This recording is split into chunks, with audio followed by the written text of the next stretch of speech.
নগাঁৱৰ জাজৰিত ভয়ংকৰ ঘটনা চিকিৎসা কৰিবলৈ যোৱা ছাত্ৰৰ মূৰত ঢালিলে এচিড নগাঁৱৰ জাজৰিত সংঘটিত হৈছে এক চাঞ্চল্যকৰ ঘটনা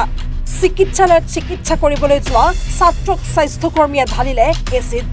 জাজৰি আব্দুল ইলহাম ৰহমান নামৰ ছাত্ৰগৰাকী দুৰ্ঘটনাত পতিত হৈ মূৰত গুৰুতৰভাৱে আঘাত পাইছিল আঘাতপ্ৰাপ্ত ছাত্ৰজন চিকিৎসাৰ বাবে দলংঘাট মহাত্মা গান্ধী আদৰ্শ চিকিৎসালয়লৈ যায় যদিও চিকিৎসকে ছাত্ৰগৰাকীৰ মূৰত এচিড ঢালি দিয়াৰ গুৰুতৰ অভিযোগ উত্থাপিত কৰিছে পৰিয়ালটোৰ সন্মুখতে চিকিৎসকে ছাত্ৰজনৰ মূৰত এচিড ঢালি দিয়াৰ সৃষ্টি হয় উত্তপ্ত পৰিস্থিতিৰ উপায়ন্তৰ হৈ ছাত্ৰগৰাকীৰ পৰিয়ালে চিকিৎসক স্বাস্থ্যকৰ্মীৰ বিৰুদ্ধে আৰক্ষী থানাত দাখিল কৰিছে এজাহাৰ মানে এচিড আছিলে মূৰত দিওঁতে তিনিটা জেগাত ঘাইল হৈছে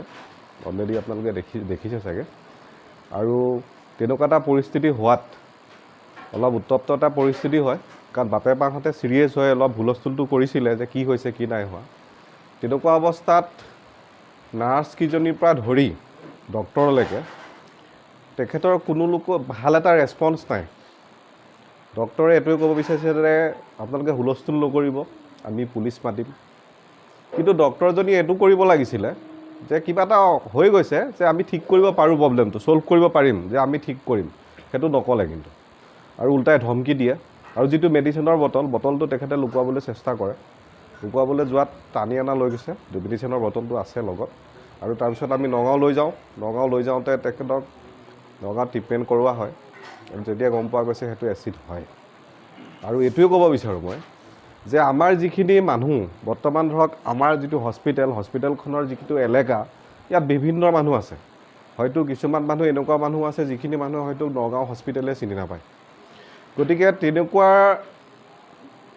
এখন জেগা আজি তেখেতৰ এটা যদি বাচ্চা থাকিলেহেঁতেন বা বাচ্চাই যদি এনেকুৱা এটা কণ্ডিশ্যন কৰিলেহেঁতেন বাপেক মাকে যদি গম নাপালেহেঁতেন এচিড বুলি তেখেততো বাচ্চাটো অনিবাৰ্য 2-3 দিনৰ ভিতৰত কিবা এটা ডাঙৰ এক্সিডেণ্ট হৈ গ'লহেঁতেন কাৰণ তেখেতে হস্পিটেলৰ পৰা ওলাই গ'লহেঁতেন আৰু বাচ্চা এটা যেতিয়া আমি ইনজেকশ্যন এটা দিয়ে বা মেডিচিন এটা খুৱাই বাপেক মাকে সদায় বুজাবলৈ চেষ্টা কৰে কান্দি লওঁ যে ভাল হ'ব ন আৰু ইয়াৰ ষ্টাফৰ অজ্ঞতা এওঁলোকৰ সচেতনতা আমি অভাৱ দেখিছোঁ গতিকে আমি চৰকাৰক আহ্বান জনাম আমি অসমৰ স্বাস্থ্যমন্ত্ৰীক আমি অৱগত কৰিছোঁ যাতে এনেধৰণৰ অনভিজ্ঞ ষ্টাফ যাতে কোনো হস্পিটেলত যদি আছে তেতিয়াহ'লে এওঁলোকক অতি শীঘ্ৰেই এওঁলোকক ইয়াৰ পৰা অব্যাহতি দিব লাগে ধিঙৰ পৰা ছাইদুল ইছলামৰ ৰিপৰ্ট এনি ভাৰত 24